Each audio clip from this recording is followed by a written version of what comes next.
affordable. I'm looking forward to bringing our state together after a very difficult time to do that. And I have experience doing that. I did that as mayor of San Diego after a very difficult time in our city's history.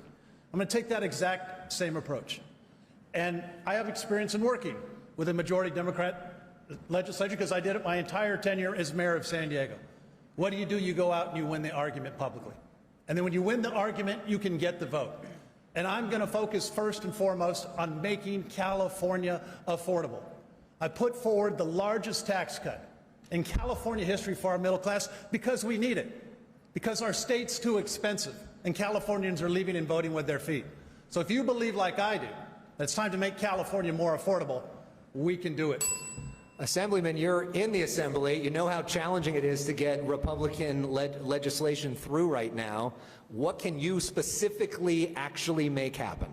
That's right, and I have authored some of the most groundbreaking legislation to pass in recent years on topics like school choice, public safety, criminal justice reform, artificial intelligence. But what I've also seen in my 5 years in the legislature is that our state government is fundamentally broken. That's why our quality of life is declining in California. And what's broken it is we have a political class that serves special interests rather than serving the people of California. And I have not been able to fix our broken state government as one member of the legislature, and I wouldn't be able to do it on my own as governor, but I would be able to start doing it on day one with the mandate for fundamental change that this recall would provide. So the question you ask is the right one, because whoever wins this race is going to have 1 year to offer a viable alternative and set our state on a new course before the next election. So I'd say, first of all, the era of corruption is over. I've already taken a step in this direction by becoming the first elected official in California not to accept any funding from special interests. Second, I'd strategically use executive authority to unwind harmful policies, such as by finally terminating the state of emergency and making sure that every California school is open full time.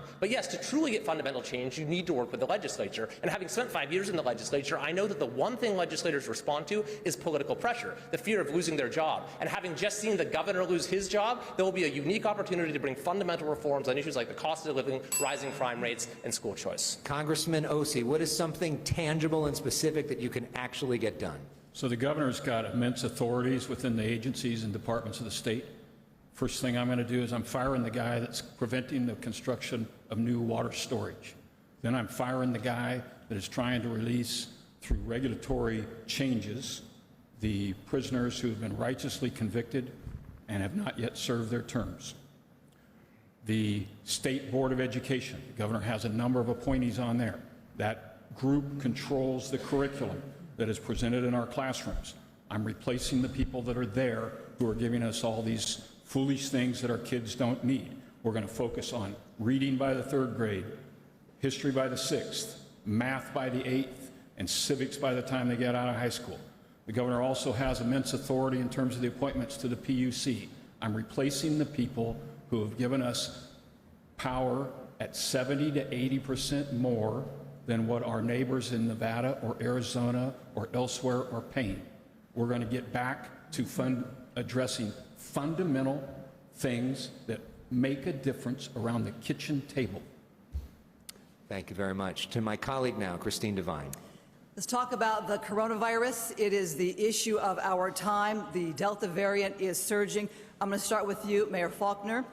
Republican governors in states like Florida and Arizona have signed bills banning a mask mandate in schools. Where do you stand on a mask in schools, and would you allow for local control for districts who have their own numbers that they're concerned about to deal with this themselves? Well, first and foremost, I urge everyone to get vaccinated. Vaccinations is how we get our way out of this. I'm vaccinated, my family is vaccinated. And if we don't want to be dealing this with our kids and our grandchildren, we have to take action now.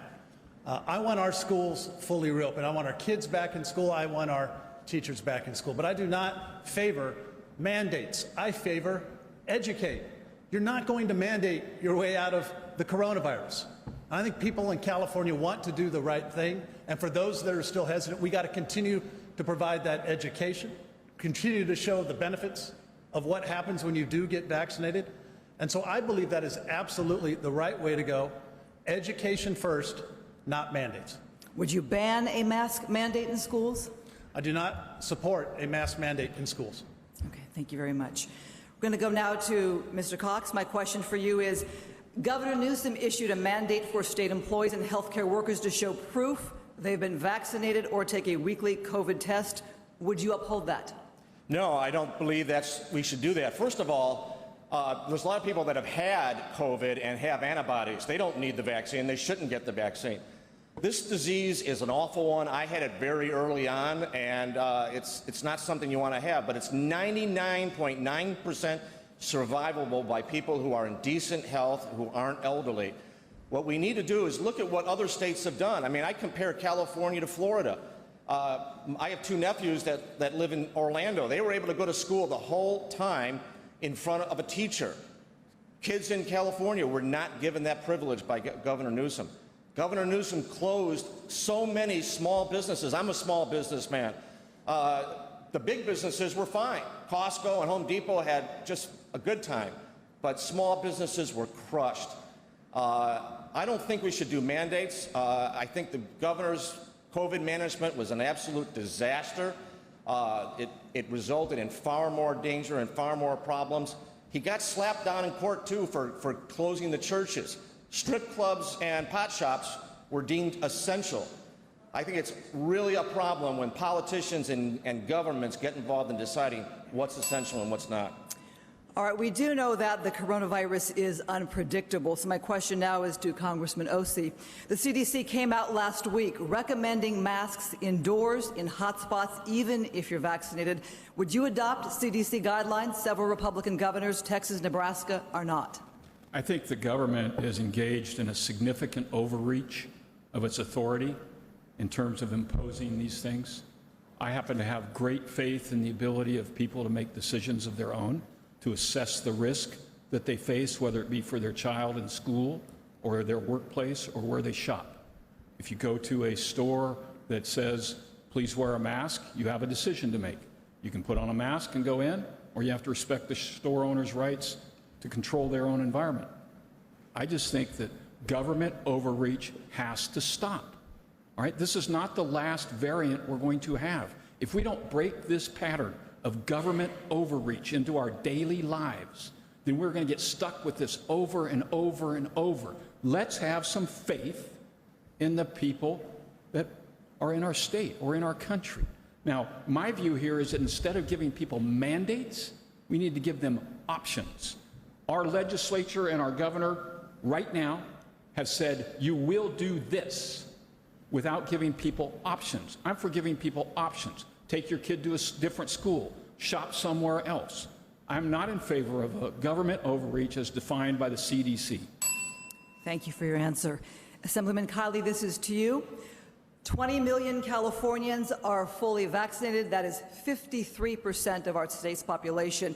What would you do to get more people vaccinated, or do you believe personal choice, personal risk? I believe in personal choice, and I should say that I have done everything as a member of the legislature to get information and access to my constituents. That is in stark contrast to Gavin Newsom. In October of last year, he cast doubt on the safety of the vaccine. He said we can't take the FDA's word for it. This drew a scathing rebuke from the chair of the United States Senate Health Committee, who said the governor needed to stop second-guessing the career scientists of the FDA. He said that Newsom was costing lives and discouraging Americans from taking the vaccine.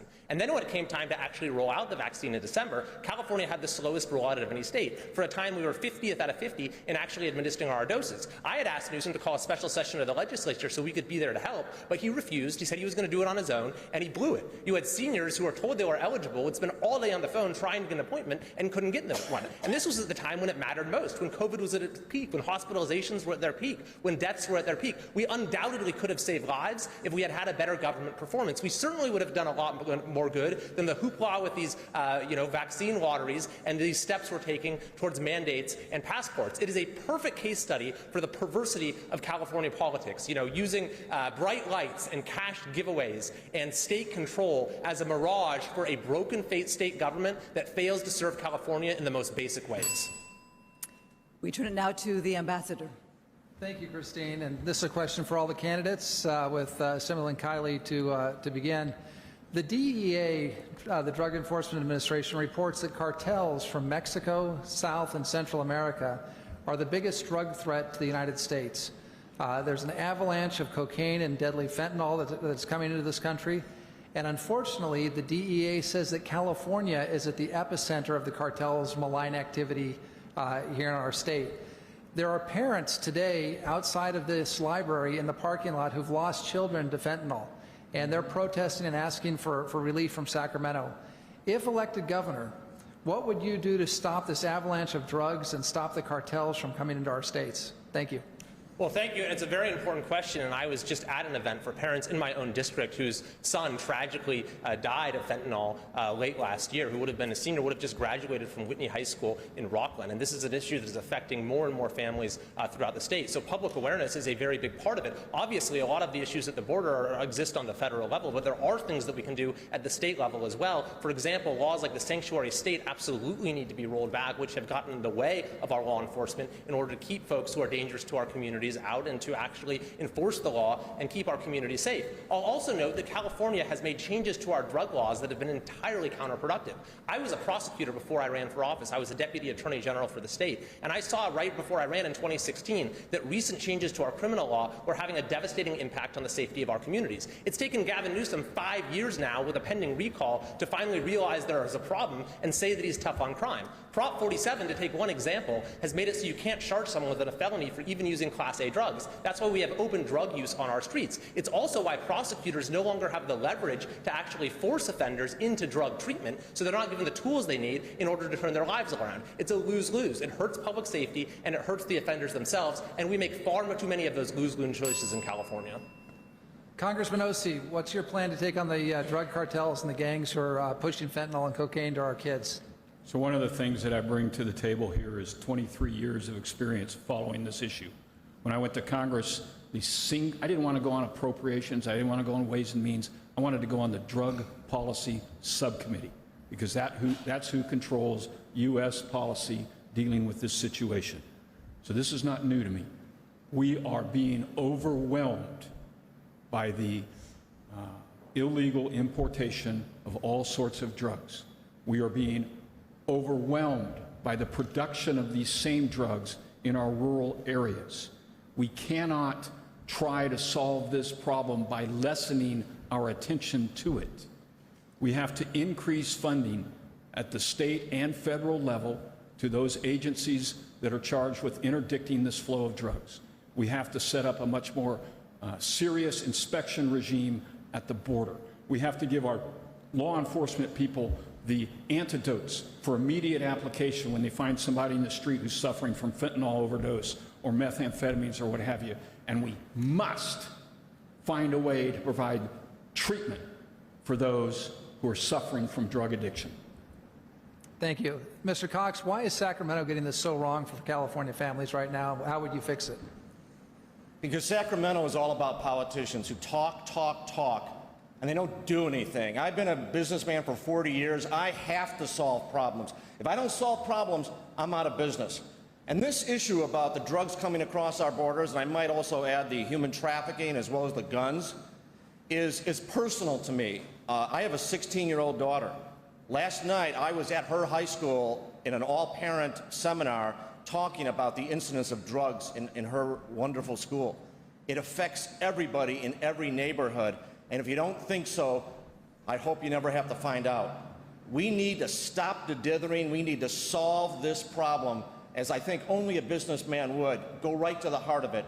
We first of all need to end the sanctuary state nonsense in the state. We need to have the local police able to interface with ICE as well as the Border Patrol.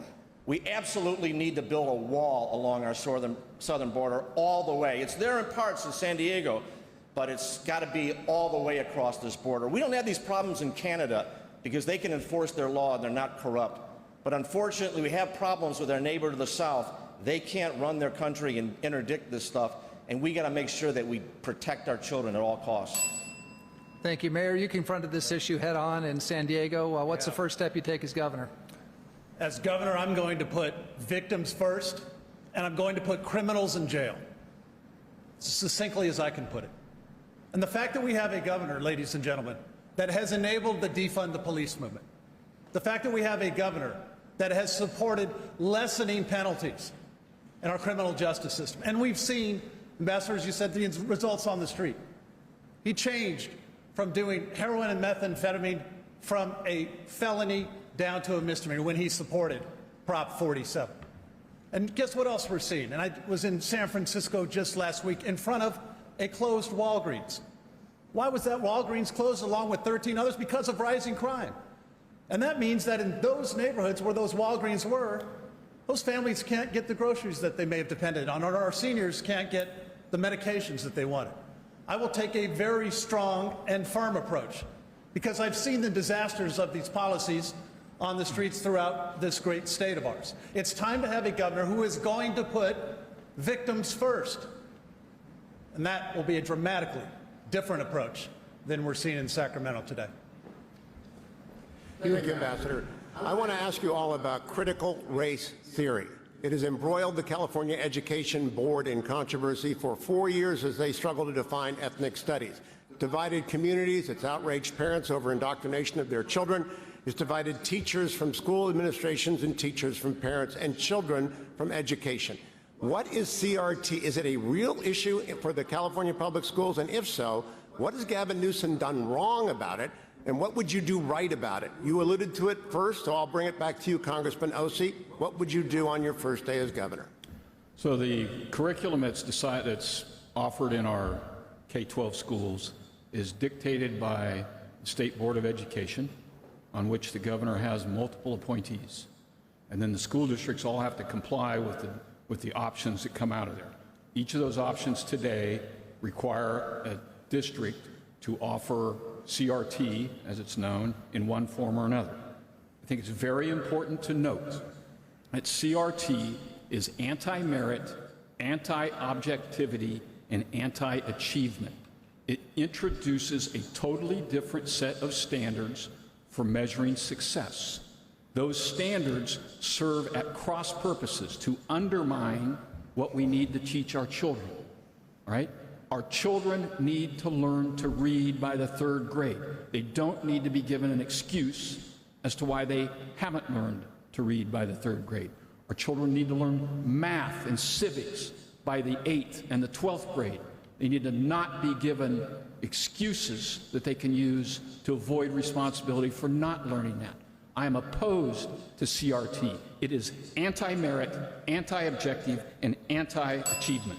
Thank you, Congressman. Mayor Faulconer, if it's real, what has Gavin Newsom done wrong, and why should he be held accountable for these controversies? Well, CRT has absolutely no place in our public school system, period. It's divisive. Focuses on what divides us rather than what unites us as a country. That's why it's wrong, and that's why, again, we need to absolutely stand up for that. And the fact, we have to be very clear, the United States is not a racist country. Let me say that again, the U.S. is not a racist country. The more folks that stand up and speak truth to that, I think the better off we're going to be, because what CRT also leads to is cancel culture. I stood up against cancel culture. In fact, I stood outside Abraham Lincoln High School in San Francisco several months ago, where the school board up there wanted to remove the name Abraham Lincoln from the high school. And I stood up and I said, well, wait a second. What are we doing here? Instead of trying to get the kids back into school where they belong to get a good quality education, this school board was saying we're going to spend all our time trying to remove the name of Abraham Lincoln. We stood up to cancel culture. And guess what? 2 days later, they changed their mind. That's the type of pressure that I will bring. That's the kind of resolve I will bring as governor, to stand up for the courage of our convictions. Don't put yourself in front of just say what the woke crowd wants to do or the politically correct crowd. Mr. Cox, what role does a governor have, though, in local education decisions, or does Gavin Newsom have a leadership role that he has not executed? He has a leadership role, and he hasn't been exercising it. And the state spends $100 billion a year on education, and that gives them a lot of power. Hey, listen, the real problem here is the introduction of politics in our education system. I am an absolute advocate for giving the parents the power of education. Let's put every dollar we spend into a backpack and give it to each child and give the parents the power. The parents learned during the management of this pandemic who has the real power in the public schools, and that's the teachers' union's bosses.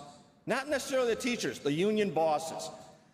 CRT and all the other things that go along with it, and ethnic studies and all these things, are just a symptom of the politicization of our schools. My mom was a teacher in the public schools. I was a school board president. I've been a teacher. I understand what it takes to teach, and we've put politics too much. We need to teach reading, writing, and arithmetic. I toured Folsom Prison, and most of those inmates were from LA, and they had high school diplomas but couldn't read past a 3rd grade level. That's criminal, and that's what we're doing with our children and our future. We have got to stop that, get the politicians out of the school system. Assemblyman Kiley.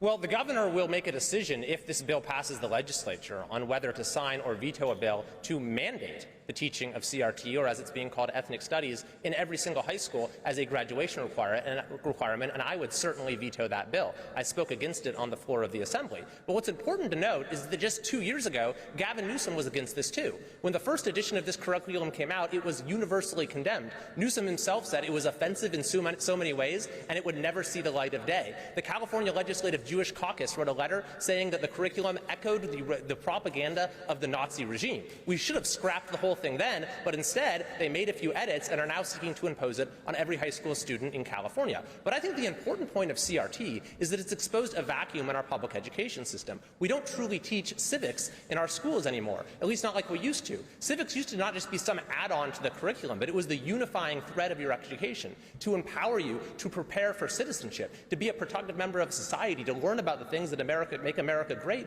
and our founding principles. But we don't teach education, we don't think about education that way anymore. And so CRT has come along and is exploiting that vacuum. If we're no longer going to teach our kids how to build their communities up, then we'll teach them how to tear their communities down. So I think we need to defeat this CRT bill, but we ultimately need to reimpose a sort of a real civic education in our schools. Thank you, Assemblyman. Before we begin round 2, I remind the audience that has joined us either on the radio or television since the beginning of the debate that your ballot will arrive next week. There are 2 questions, yes or no, should Gavin Newsom remain in office? And then if he is removed from office, who should replace him? Would it be one of these 4 people? Round 2 begins with Alex Michelson. Thank you very much. Let's talk about the issue of homelessness, which a lot of polls show is the most important issue to people. Congressman Ossie, on our statewide political show, The Issue Is, last week, you referred to Mayor Faulkner as a plastic man and said that his plan when it comes to homelessness is disingenuous. Mayor, we'll give you the opportunity to respond in a moment, but first to you, Congressman, what do you mean by plastic man, and what specifically would you do differently when it comes to homelessness? So the facts of what's happened in San Diego is that in 2017, the administration there changed the methodology by which they counted homeless and excluded people living in their cars or their RVs. Number went down. The city police department has been engaged in rousting homeless, the net result of which is that people have been moved out of San Diego into the satellite cities around San Diego, reducing numbers in San Diego, but not reducing overall numbers. These are not answers. Hotels for homeless, not an answer.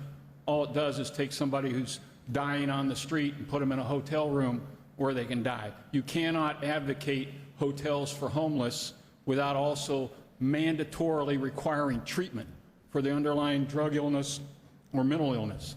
That's what I mean by plastic. It doesn't hold up to examination. So how do you actually get that through your plan? You change the law known as Lanterman-Petrus from the standard which says someone can be taken into custody if they're an imminent threat to themselves or others, and you can compel treatment. You change that standard from imminent threat to someone who's unable to conduct their affairs self-sufficiently if they're drug addicted or mentally ill, and then you get them the treatment they need.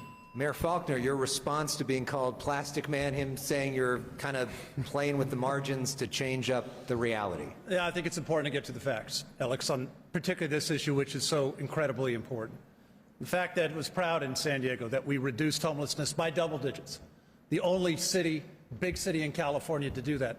And yes, with the same methodology that every other city was using. And in fact, not only did it go down in San Diego, it went down in the county as well. Why? Because I took aggressive, firm action. I did not allow 10 encampments on the streets when I was mayor of San Diego. Got a lot of attack at first, but when people saw the difference, when people saw that we were helping people and getting them into the shelters, it made a dramatic from what was opposed to support. Because I strongly believe that if we allow 10 encampments on the sidewalks, people are going to die on the sidewalks. And we're better than that.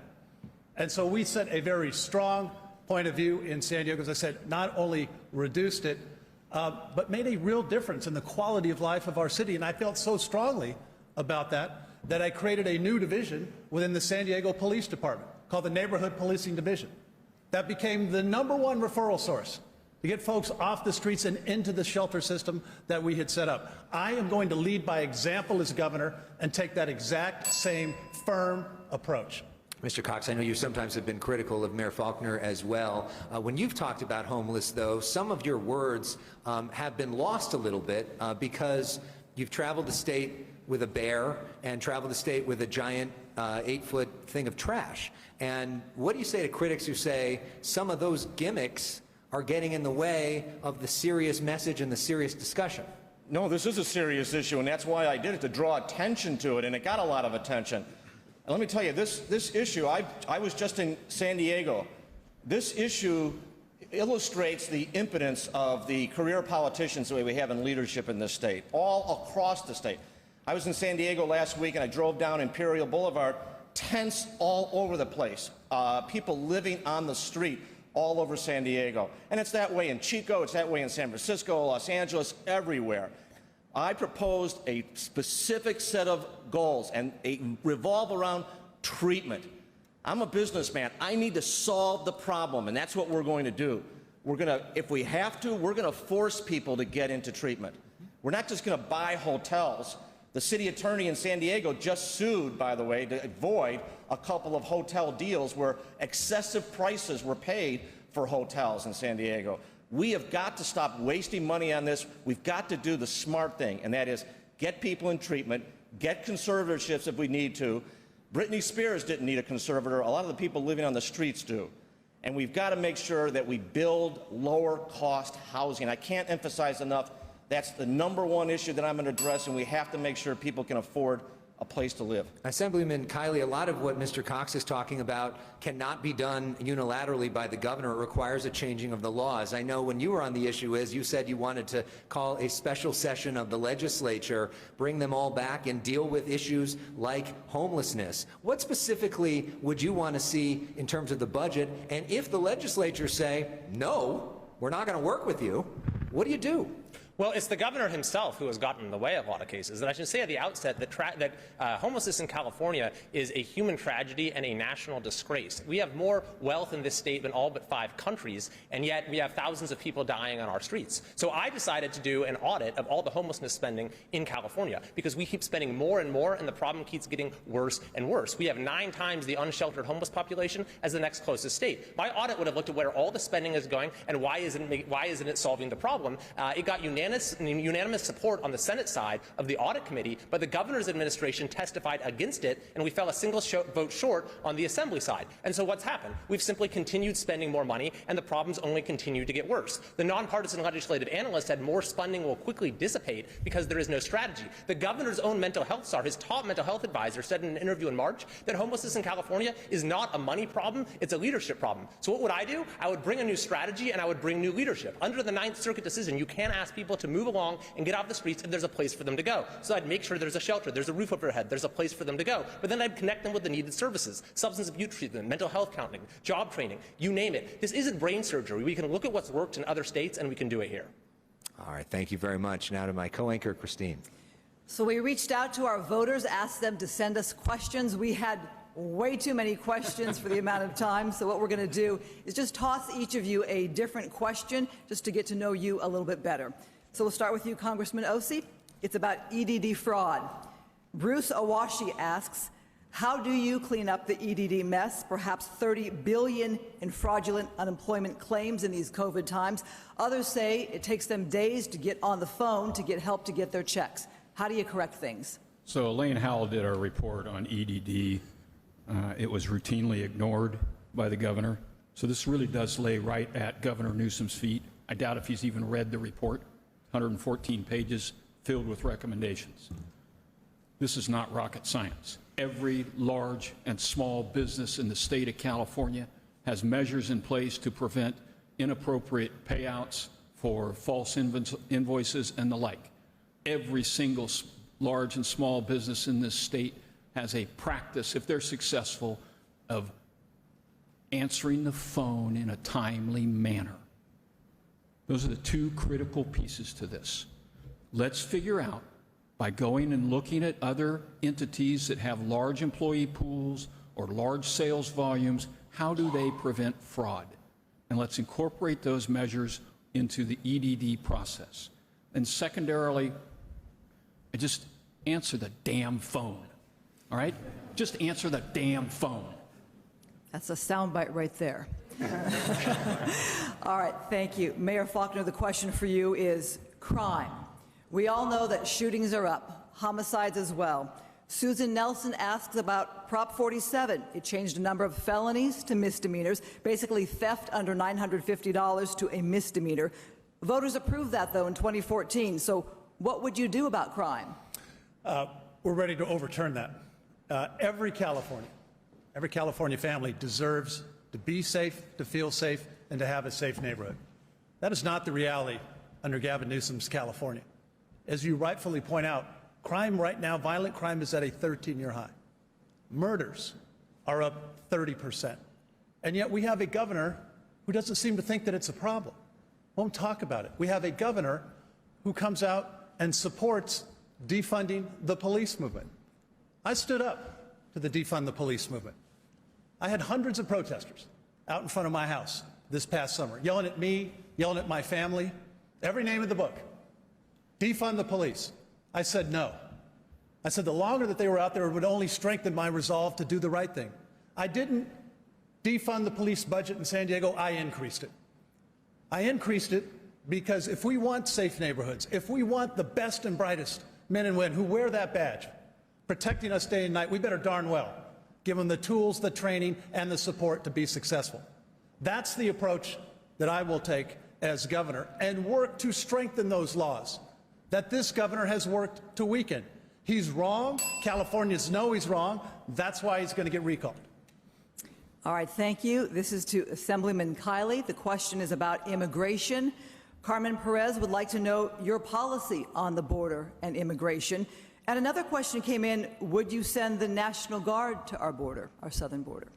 Well, we're obviously seeing huge problems at the border, and there's only so much you can do at the state level, but I would do what I could to try to assuage the situation and try to staunch the flow of folks over here, because it's become untenable in a lot of ways. But I should also point out that there's a lot of things that have been done at the state level using state policy that have been unhelpful. The sanctuary state is a prime example of that. This passed in 2017 and limited the ability of folks, of law enforcement, to coordinate with federal immigration authorities. And it was a law that only applied to those who had both come into the country illegally and had been, convicted of a criminal offense, and so, or at least arrested for one. And so I would seek to undo policies like that that have served to put California in the wrong position vis-a-vis the federal government when it comes to immigration. I also think that we have done way too much in terms of expanding benefits that almost no other state has done. For example, in this last budget, there were unprecedented benefits, Medicaid, given to undocumented immigrants in California. This was a $267 billion budget, by the way, which is the largest in state history, and includes, record levels of funding in a variety of ways, but does very little to actually get our state moving in the right direction and get us the economic recovery that we need. All right, we thank you for your time. The question now, Mr. Cox, is to you. It is a business question. Support for small business. Nick Patronite writes, I work as a manager. Due to unemployment assistance in COVID times, we're struggling to find employees for our warehouse. How do you get people back to work? Small business is the engine of growth for not only California, but the entire country. And right now, we're supporting a lot of people, which is great for people who can't afford their life in this state, which we've got to reduce the cost of living, but we've got to correct the problem. We've got to give people opportunity. Just to start a new business in California now, it takes 6 to 12 months to get the paperwork done. And then you've got all kinds of problems with bureaucracy and regulations. We've got to cut through all of that. What I'm going to do as governor is zero-based budgeting and a transparency agenda, which means we're going to shine the light on every single regulation in California that limits the ability of people to start their own business. The licensing rules and the regulations are geared towards protecting existing business, but not letting people get into business. And we penalize people tremendously. We also need to reduce the tax burden. I'm going to be announcing a 25% across-the-board tax rate cut for every Californian, the largest tax cut in the history of this state, because this state taxes people too much and regulates people to death. I'm a businessman. I would never even think of starting a business in California. Ambassador O'Brien, we turn it to you. Thank you, Christine. This question is related to the next question, and it's for all the candidates. We'll start with Congressman Ossie. At a time that the U.S. manufacturing base is starting to return home from overseas to California or to the United States because of COVID, but also because of the Buy American initiatives of the Biden and the Trump administrations, we're seeing thousands of California businesses leave the state, and those include household names like HP and Oracle and Palantir, McKesson, Charles Schwab. Even Elon Musk is spending more time in Texas now than in California. So the question I have for you, Congressman, and the other candidates is, how would you encourage companies that are reshoring, that are coming back from overseas, and they want to bring the supply chains home to America, to come locate in California? And how do we keep the companies that are already here from leaving to go to other states? Thank you. So Newsom and his minions think that everybody's going to stay here because they're in charge. The empirical evidence is exactly the opposite. They're leaving because they're in charge. Let me tell you what I'd do specifically. Business wants to open, we need to reduce the LLC filing fees that they have to pay to the franchise tax board. Business wants to hook up to utilities. We need to stop the excessive charges for connecting to utilities. Business wants to hire independent contractors to do this or that or the other thing because they don't want, or they don't have the volume to take them on full-time as employees. We need to rescind AB 5 and make independent contracting available to these companies. These are simple things we can do along the way. I want to go back to something on the audit question of EDD, because one of the things we're dealing with at EDD is that they continue to pay out money to people who rightly should be back at work. We need to stop paying people to stay home. We need those people back at work. There's two parts to this question. The first part dealt with the companies. The second part deals with getting people to work there.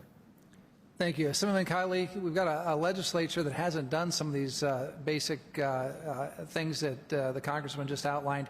How do we get the legislature to work with you as governor to make California more attractive, A, for businesses to move into California, and B, to keep them from leaving? Well, I'll say, first of all, that a lot of the damage isn't actually done by the legislature. The legislature has delegated an enormous amount of power to California state agencies, and that's where a lot of the damage is done. They churn out regulation after regulation and entangle themselves more and more in our lives every year. And so as governor, you could bring new leadership. You could give all of these state agencies, CARB, the Water Board, the EDD, the Department of Public Health, a new directive to actually serve the people of California. Don't harass them or harangue them or try to run their lives like a lot of them do. But ultimately, in order to have sweeping change, and so yes, I would try to roll back those regulations and would do so using executive authority. But to have more sweeping change, you need to get the legislature to act. And the thing about the problem that you've cited is you hear a lot of these examples about Elon Musk and HP and the big companies, but actually the arrangement works out pretty well for big companies who have wide margins in a lot of cases, who have compliance departments who can tell them how to follow the law, who have lawyers on staff who can help them reduce litigation risks. It's small businesses who ultimately pay the price, and we saw that more than ever during the COVID shutdown. As powerful industries like Hollywood were exempted from the lockdowns, while small businesses die in droves. So I would immediately work on things like rolling back PAGA, which is a huge impediment, is a huge litigation risk for businesses, certainly repealing AB 5, and doing a systematic review of every regulation that needlessly makes it so difficult to do business in California. Mayor, how were you able to keep businesses from leaving San Diego, and what would you do as governor? Look, you're right. People are leaving California. They're voting with their feet. You name the state that they're going to.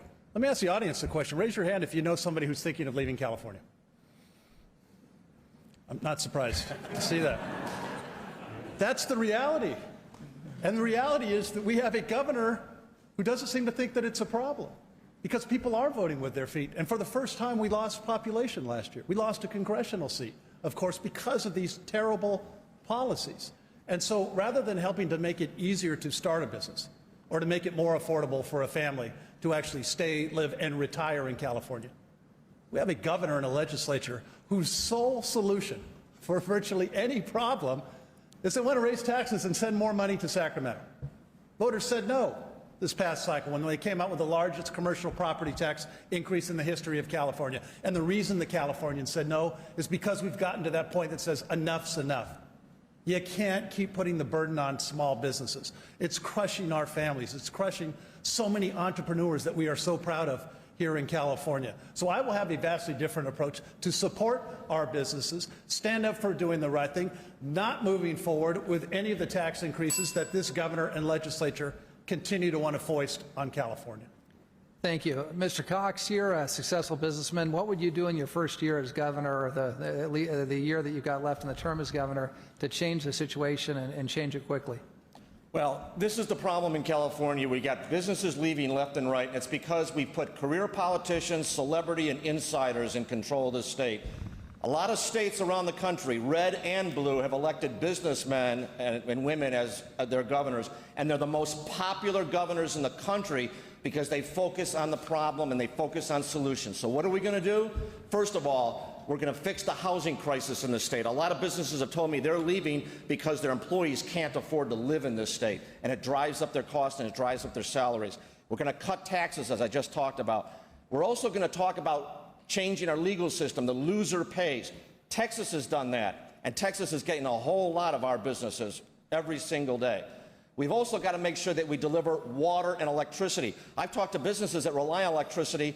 They tell me they're paying 2, 3, 4 times what their subsidiaries pay in other states. They will not keep doing that forever. We need to cut the cost of electricity. We need to get more sources. We also need to make sure that we have water. The agricultural industry is important to the state, but we also have to make sure that people can afford the water in this state. We're going to have rationing next year, and it's wrong because we're sitting next to the largest body of water in America, in the world. Thank you, Ambassador. I'm going to turn to that subject, water. The North Coast is already parched by drought. Drought has returned to many parts of California, and just yesterday, the State Water Resources Control Board issued an emergency curtailment authorized by Governor Newsom that will devastate the Central Valley, the farmers, and the hundreds of thousands of people who work for them. I'll start with you, Mayor Faulconer. On day one, what will you do about the water cutoffs in the Central Valley that is causing, for the second time in a decade, devastation to the agricultural businesses? Stop them, because agriculture is so incredibly important to our state, our community. We're so proud of agriculture in California and the Central Valley. We are not only, Central Valley is not just the breadbasket for California, we're the breadbasket for the nation. That's a truism. And yet we have a governor that has not done a thing to increase water supply in California. I was in Fresno just last week talking with our farmers who are seeing all of their allocations cut to virtually zero. We need to increase our supply. Specifically, we must move forward on projects that are already on the books, but this governor and legislature won't do it. Why he won't do it? Because he's letting the far left environmentalists stop him from doing it. What am I specifically talking about? I'm talking about Sites Reservoir and Temperance Flat. Those are two big things that we need to do for our Central Valley farmers. They deserve a governor that's not going to ignore the Central Valley. They deserve a governor that understands how important water, resources, and new supplies are. We did some of that in San Diego, where we did one of the largest water recycling in California. I'm proud of that. You've got to put your elbow into it. We've got to increase our supply.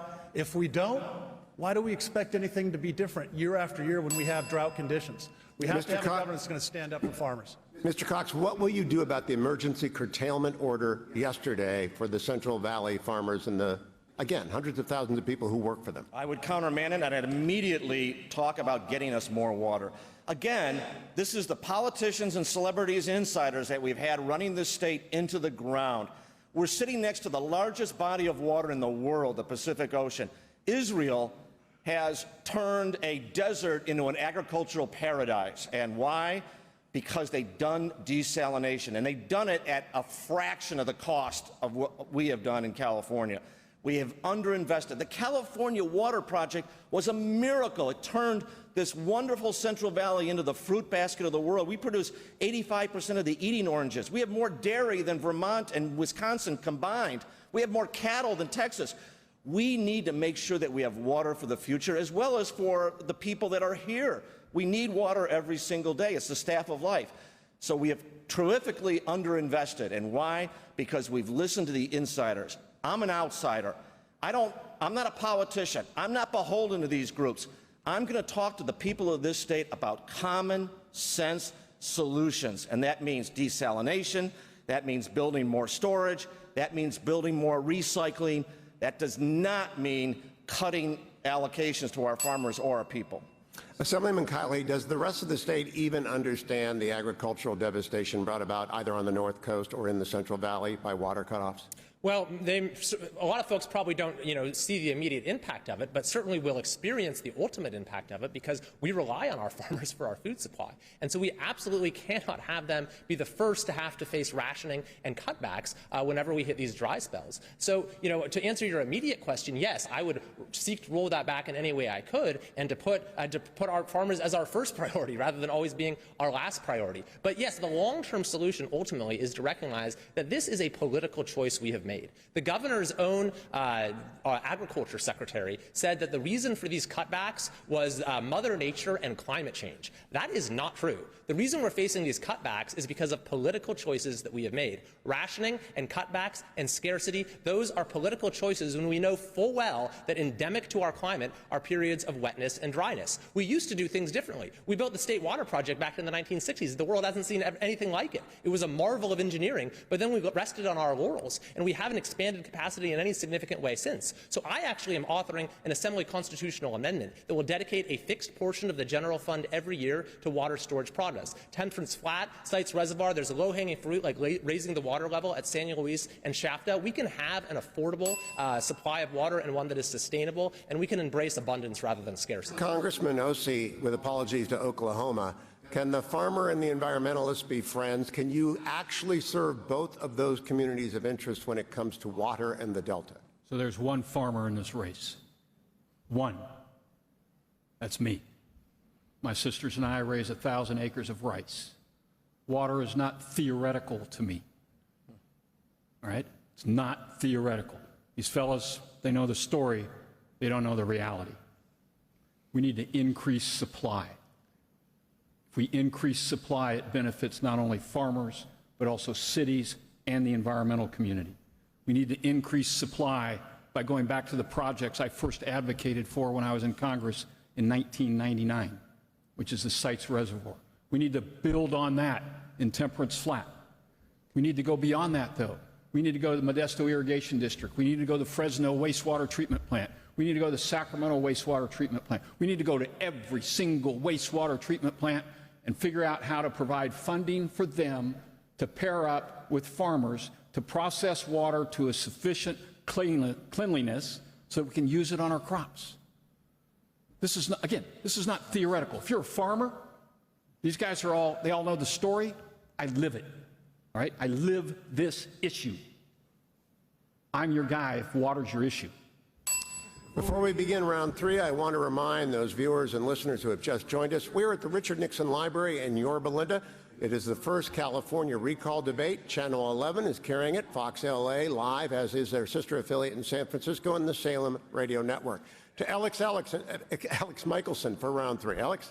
Thank you so much, Hugh. And this is the California recall debate. This is not a Republican primary debate, even though we've got a bunch of Republicans on the stage. And if you look at polls right now, about 40 to 50% of California voters are undecided on who to pick on question number 2 on the ballot, which is who should replace Governor Newsom. We know Democrats can vote on that question, even if they vote to try to keep Governor Newsom. We know there's a lot of Democrats that are in favor of the recall, and so they're trying to figure out where do they go. There is not an establishment Democrat on the ballot.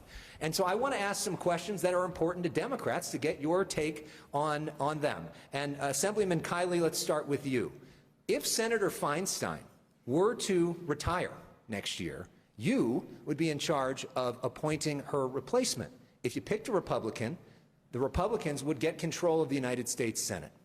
There are a lot of Democrats who would say, she's a Democrat, Senator Padilla is a Democrat, they both won overwhelmingly, Joe Biden won this state by 30 points, she should be replaced by a Democrat. Isn't that the most fair thing, and can you commit that you would appoint a Democrat to that seat? Well, actually, Alex, I hate to do this, but I have to reject the premise of your question. I wouldn't make an appointment at all. I would leave it up to the voters, which is exactly what I, asked Gavin Newsom to do when there was the vacancy in Kamala Harris's seat. he didn't do so.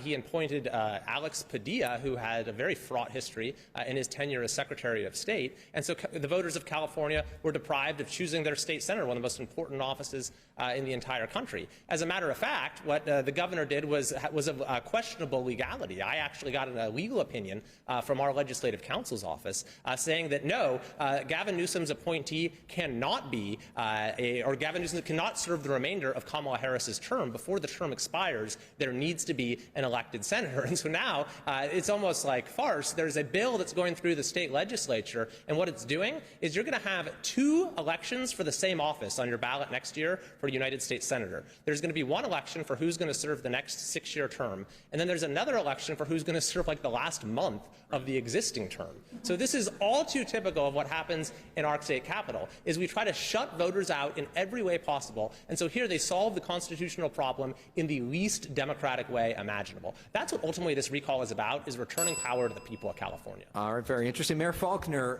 the Newsom campaign has repeatedly called this a Republican recall driven by Trump supporters. They fought to even get that language on the ballot.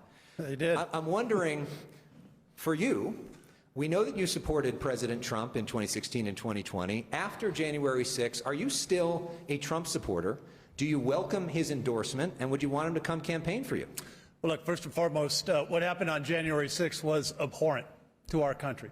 To have folks storm our Capitol, to attack our Capitol police officers, that was wrong in every way imaginable.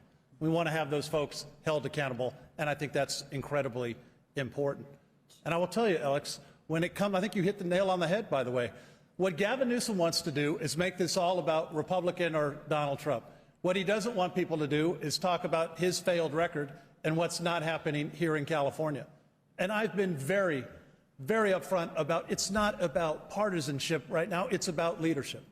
And it's about leadership of a governor who has failed to do the right things and who won't actually take the stands because he's too afraid of the far left. And so what does he have to do now? All he has is not going to come out and defend his record in the recall. He's going to call it all kinds of names. But he's going to have senators from other states come up and say that this is a partisan issue. It's not. It's about bringing our state together. It's about a leader that understands you can't politicize every single thing like Gavin Newsom wants to do. He's not doing the job. It's time to have a governor that's going to do the job. So are you a Trump supporter, though? You're saying he's afraid of the far left. Are you afraid of the far right? I'm not afraid of anybody. I'm not afraid of anybody. So what's the answer? I'm going to proudly take the endorsement and support of any Republican, Independent, or Democrat who wants to get rid of Gavin Newsom and make California a better state. All right. Congressman Ossie, what do you see as the size of the California budget if you're in charge in an ideal world? And who are 2 or 3 California Democratic legislators you think you could work with to make that happen? So I want to answer, I'm going to get to that. But on January 6th, I didn't wait until April or May to make clear my position on what happened January 6th. I'm on record that afternoon that when they broke into the Capitol, it was time for the police to clear the building and arrest those people on the spot. I want to be absolutely clear about that. No equivocation, no delay. That afternoon, that's what leadership requires. You got to be clear, and you cannot put up with the kind of behavior that occurred when they broke into the Capitol. In terms of the folks that work in the Capitol right now, I actually think this is going to sound like apostasy, but you have to figure out how to work with Lorena Gonzalez. She's the most powerful politician in the legislative branch of the Capitol. You have to figure out how to work with her. That's what I do. I mean, everybody on the Democratic side is terrified of her. And how do you do that? I call her up, I find out. I sit down and go, Lorena, you got kids, I got kids. You got people in business, I got people in business. How do we work together? Let's find something we can work together on. Same way I did it in Congress. Mr. Cox, Larry Elder is not here tonight. We invited him. He had a fundraiser and chose not to come. But he has said that he wants the minimum wage to be 0 in this state, that the minimum wage should be 0. Do you agree with that? And do you support the current minimum wage of $15 an hour? Well, I like Larry. I was on his show a lot in 2018. He said I would be a great governor, for the record. Listen, I think there's a place for a minimum wage, but I think he's right from the standpoint that I think the free market is a much better judge of what wages should be. But I think getting back to the problems of this state, we've got too much government and too much regulation. We've got too many times where government has inserted itself into business like that. And, you know, I grew up a Democrat. I became a Republican because Ronald Reagan talked to me about the fact that government's not the solution to our problems. Government is the problem.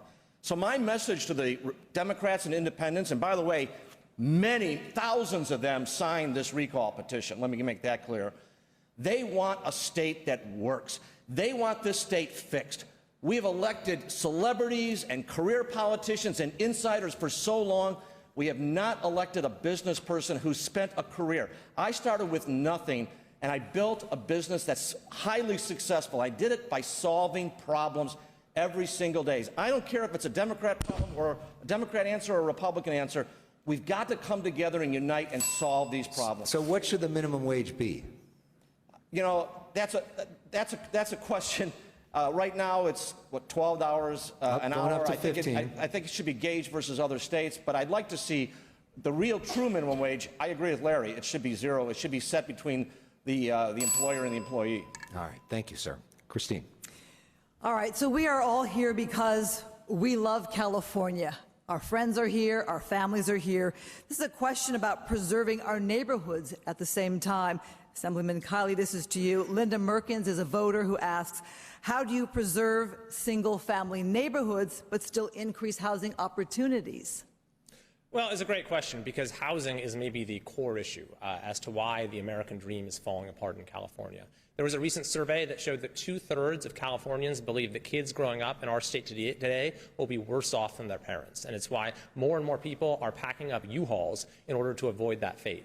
Last year, for the first time in California's 170-year history, our population declined. It's truly staggering. You know, this used to be the state where anyone could get ahead. Now it's the state that many can't wait to leave behind. And our soaring housing costs are central to that. Gavin Newsom promised a Marshall Plan on housing, but he has not produced anything of the sort. You know, construction has actually declined, and he's provided about 1/5 of the units that he promised.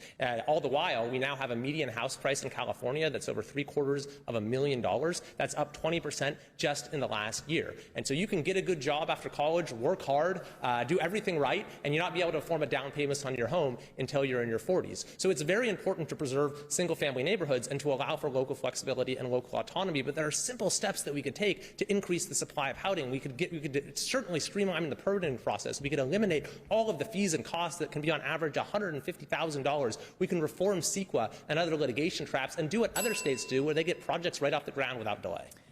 Congressman Ossie, I'm going to stick a little bit with that same question about preserving neighborhoods. How do you preserve the single-family neighborhood and increases housing? So I think the fundamental problem on our existing neighborhoods is that the legislature has gotten itself into a position where they believe they know better what should happen in this or that neighborhood than the local land use authority. So they've started to substitute their judgment through legislative fiat to accomplish their goals in Sacramento, whereas they may not work in, you know, pick a city. My view here is that you have to figure out how to get houses to market in a timely fashion. Let me give you an example. My sisters and I are in the middle of a project for 1,000 acres for 5,000 houses. We're in the 28th year of trying to process through the entitlement process. CEQA needs to be changed so that within the general plan area that a community adopts and which they finalize an EIR on, that within that general plan area, you don't have to have redundant EIRs over and over and over again, as long as the housing project or the commercial project meets the intention of the general plan. This is fundamentally common sense. You cannot layer on time requirements and expect housing to stay affordable. Mayor Faulkner, I'm going to send this one to you here. This is from Greg Lee, political reporter from KTVU in San Francisco. We already heard on the stage here that the average price of a home is $750,000. A lot of Americans, Californians, can't afford that, so a lot of them are going to rent. Greg Lee points out that rent in San Francisco is the highest in the nation.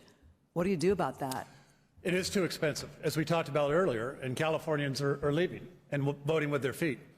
And yet what we have seen from Gavin Newsom is nothing. A lot of rhetoric, word salad. He talks a lot about issues, but actually doesn't provide any of the solutions to make a change.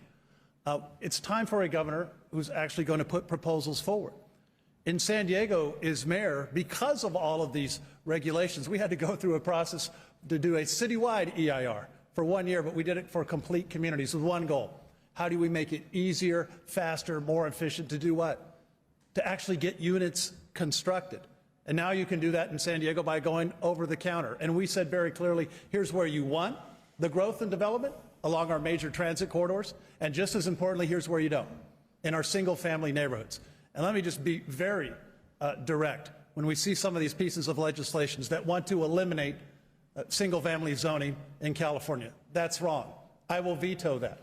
We can put the housing where we want it, along our transit corridors. We can make it easier to construct that housing, and we can have a governor that's actually going to back it up with changes in policies rather than what we're seeing from Gavin Newsom, which is zero. Mr. Cox, I want to change it up just a little bit about protecting our homes. This is a question for you about wildfires. Our meteorologist in Los Angeles at Fox 11, Rick Dickert, asked about this. He points out last year we broke a record. There are fires burning right now, but last year 10,000 fires, he points out, burning over 4.2 million acres. What would you do differently on California's fire prevention plan that the governor isn't doing now? Again, another issue that the politicians, celebrities, and insiders have just failed the people of this state. Climate change may or may not be causing these fires, but we've got to deal with them. First of all, we should be doing better forest management. We should be cleaning out the brush and the dead trees. We also then have to get a better suppression response. Right now, we're spending $4 million a day on that train to nowhere that 3 people are going to ride. We need to take that money and get airplanes. There's never been a time when there's more airplanes on the ground not being used. Get an air force of 100 or so planes. The minute smoke is spotted, you send those planes and you stop these fires before they become infernos and out of control. And the last thing would be to revive the timber industry. Again, that's what a businessman would say. We need to get the timber industry. And why? Because we used to have 100 sawmills in the state, and we ran them out of business with regulations. They would clean the forest. They would build fire breaks. They would help make sure that fires were controlled. So we need to apply common sense solutions to this, not just sit and throw up our hands and blame climate change or some other external source. That's what the politicians do. We've got to stop doing this and fix the problem. Well, I have a ton more questions here. We'll see if we have some time. Right now, I turn it over to the ambassador. Thank you, Christine. According to FBI Director Christopher Wray, the Chinese Communist Party has taken trillions of dollars in U.S. intellectual property and is currently influencing American policy through donations to universities through front organizations like the Confucius Institutes. Governor DeSantis in Florida just signed legislation to stop this conduct in Florida. Mayor Faulconer, what will you do to defend the UC and Cal State systems from both IP theft but also unlawful foreign political influence, while at the same time protecting the civil rights of our patriotic Chinese American professors, staff, and students at the universities? Well, it's about calling it out when it happens, Ambassador, as you well know, and particularly from state-sponsored groups. We absolutely have to protect our IP. We are the most innovative state in the nation. We're proud of that. We have to have a governor that's going to stand up and protect it and call it out when those international bad actors are doing the wrong thing. I will have no problem doing that. And in fact, I spent a lot of time while I was mayor the last year and a half on working to get USMCA across the finish line, because how do we compete with China? It's about North American competitiveness. It's about the United States, Canada, and Mexico. And we worked so hard to get that agreement signed because what that's going to mean for us and our ability to compete with China, to be direct. And now we have the benefits of that. And I saw it firsthand as mayor of San Diego, what we can do, and we're working together with all of our trade partners. That's how we compete.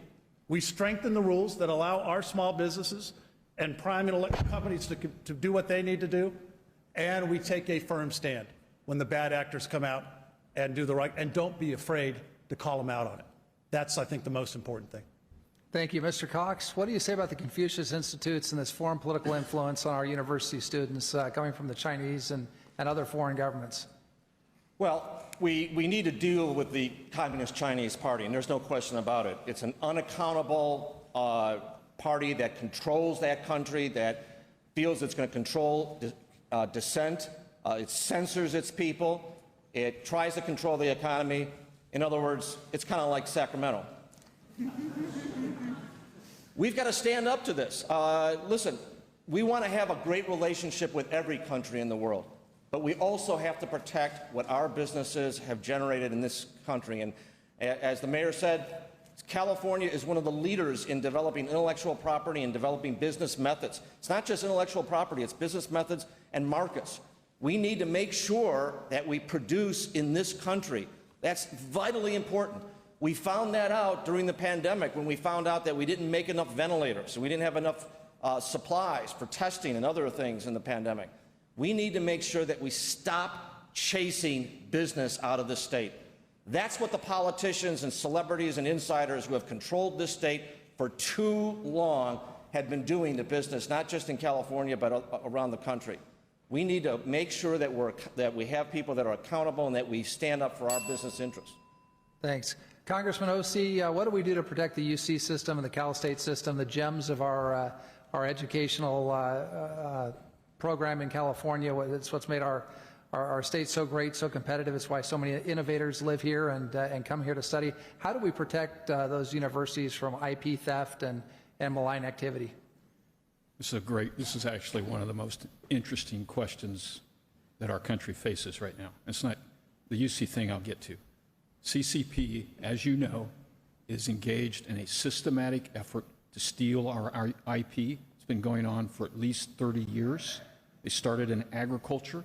They've taken our tree technology, our livestock technology, our crop technology, and they've taken it to China, and they've tried to implement it. Right? Henry Kissinger wrote a book in 2011 called On China. It's about this thick, small print, but enlightening.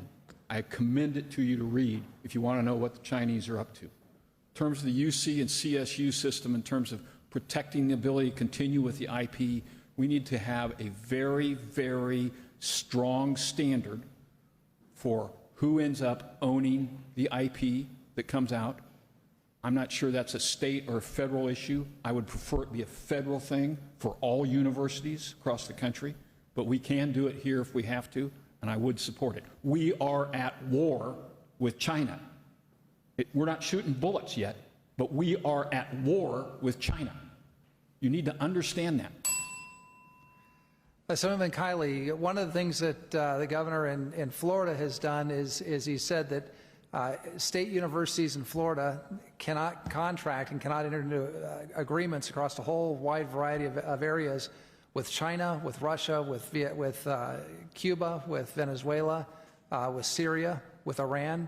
Is that something you'd support here for the UC system and for the CSU system as well? Well, it sounds like something certainly worth looking at. With the UC, it's a little complicated because they're constitutionally independent. The state can't regulate them in the same way that they can the CSUs. But the problem that you bring up is one that I have a great deal of familiarity with. When I was in private practice, I prosecuted the civil case against Huawei Technologies for intellectual property theft. And this is in the public documents in the case.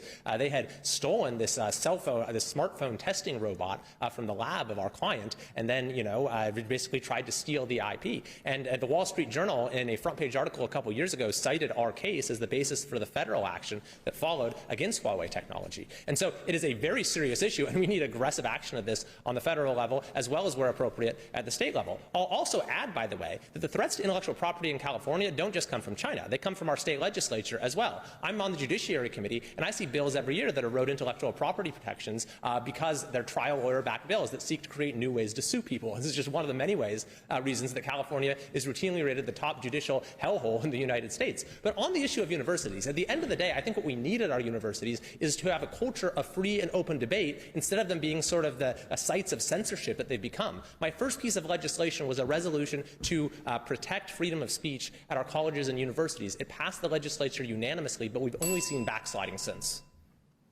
Thank you. Hugh? Thank you, Ambassador. I have two questions left, so I'll ask two of you each. The first one, I'll ask Assemblyman Kiley to go on, the mask mandate for elementary school children. School begins in 30 days. The Orange County Board of Education sued Governor Newsom to stop any sort of mask mandate in the Orange County Public Schools. What do you believe you could do to stop mask mandates on elementary school kids if you are elected governor in a month?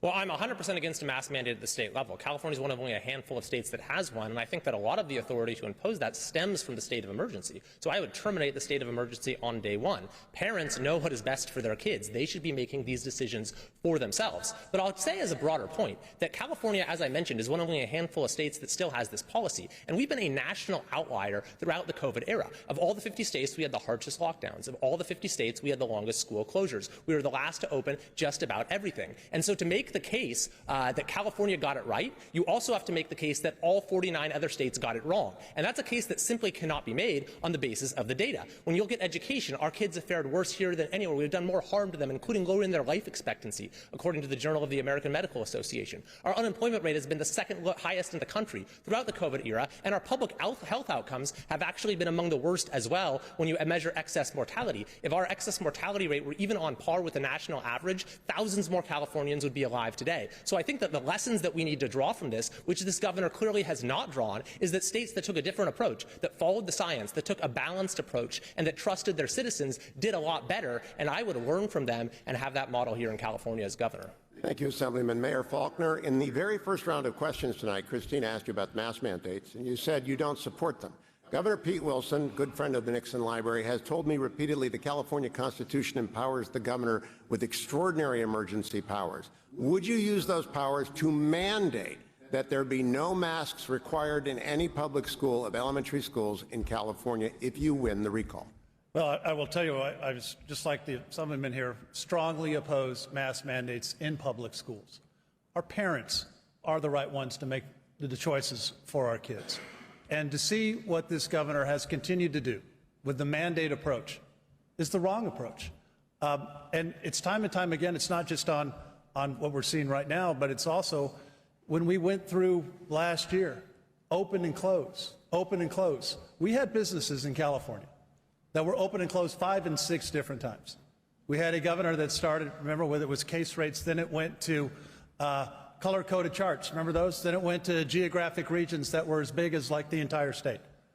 That's the type of stuff that you lose confidence in Californians to stand up and do the right thing. And so that's why it's not about mandates. It's about Mayor, I got to press you on this, though. Will you use your authority to bar mask mandates, not oppose them, but to forbid them? That's absolutely something I would look into doing here, 100%.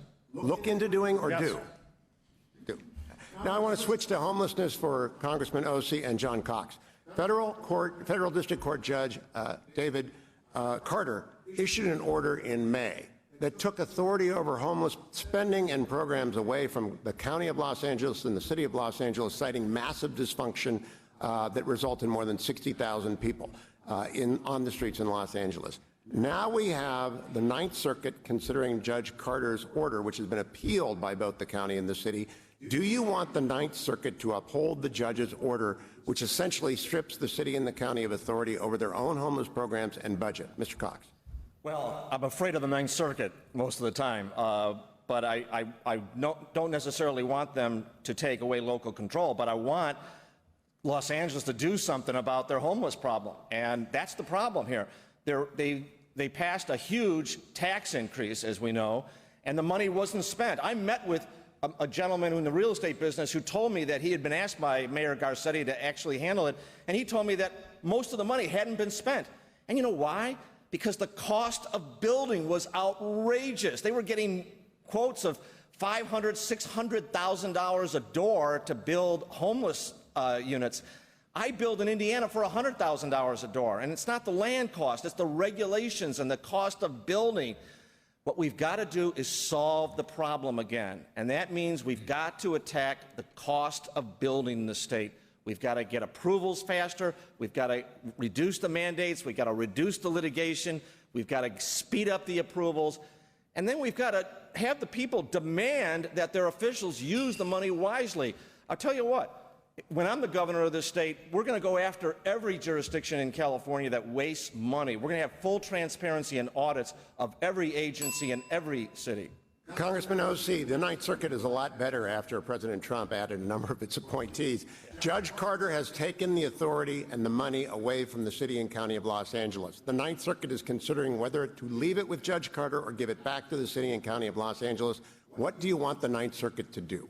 So I want to go on record here thanking Judge Carter for slapping the elected leaders of L.A. on their performance on this issue. He basically said, you guys are incompetent, I'm taking it away from you. That's what he said. That's the way the system works. That was the message. Now, the city challenged that, and the Ninth's going to look at it. Look, I am just done waiting for somebody's solution on homelessness.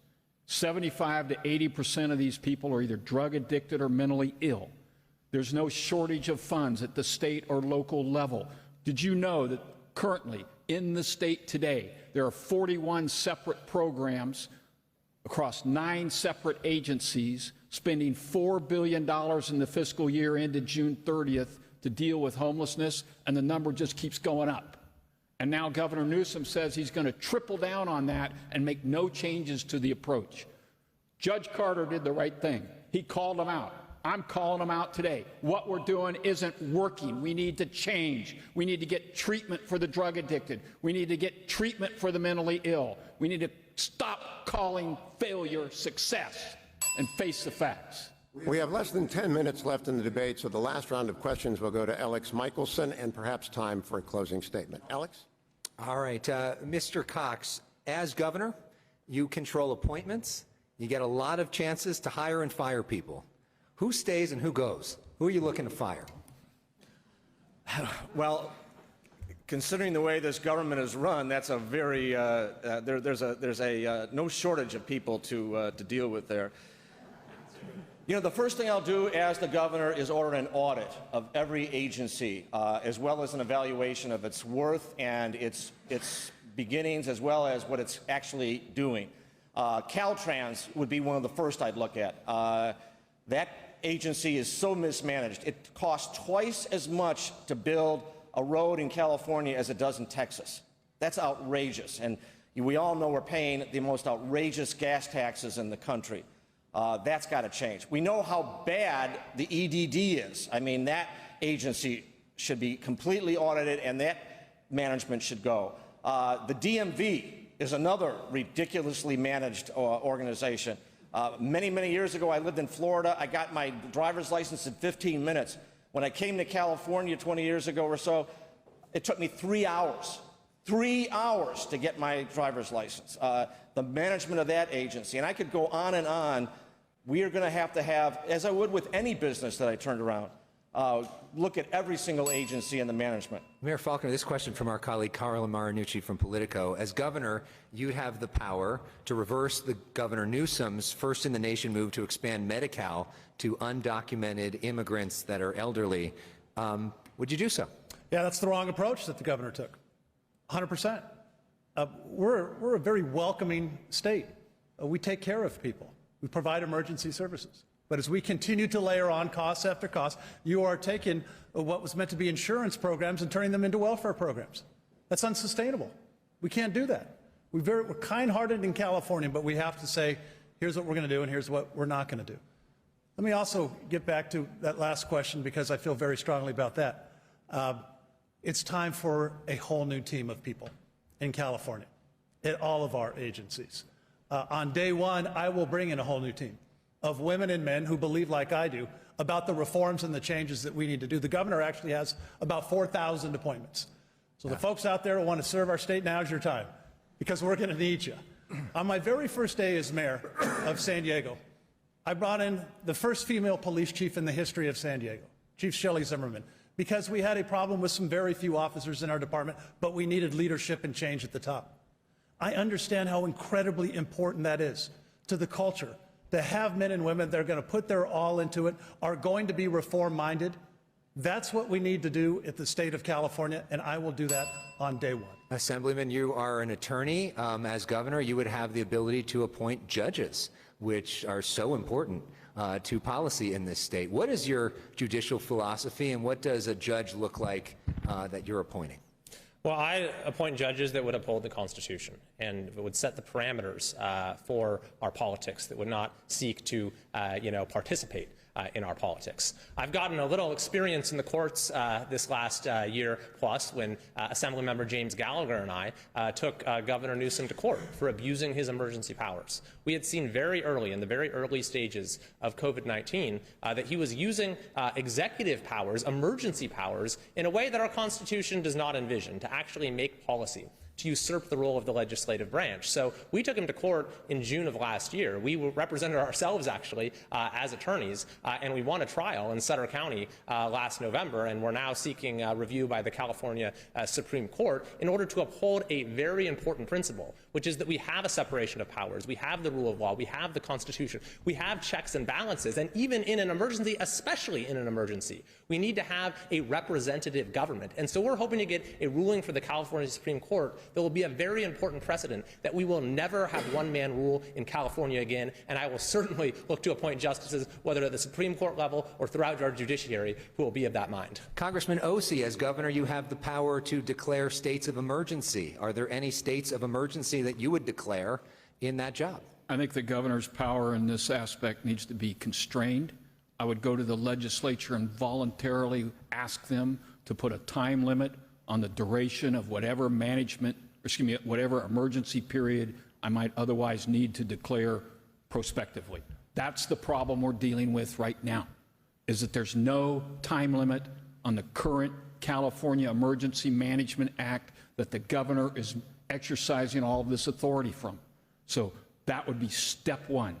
Now, from an executive standpoint, I spoke about this at the outset. We're building water storage, folks. I'm firing the people who are in the way of that. We're keeping criminals in jail. The people who are working with Governor Newsom to change the rules by which criminals can get out of jail early, that's over. Those people are gone, right? The people at the state forestry department who are standing in the way of timber sales that end up reducing risk in our rural areas for fire, those people are going to have to either change their way or they're retiring. It's just that simple. I'm not going to sit here and belabor, well, how many angels can dance on the head of the pen? We're going to get stuff done. And let's end with something fun, because if you watch our statewide political show, The Issue Is, we like to do a game called Personal Issues, where we get to know you. There are a lot of people that are just getting to know you tonight. So this is a rapid-fire round. Try to give us like 1 or 2 word answers. We can get through as many of these as we can, all right? So, Mr. Cox, what is something embarrassing your kids would tell us about you? Oh, boy. That my wife doesn't like my nose hair.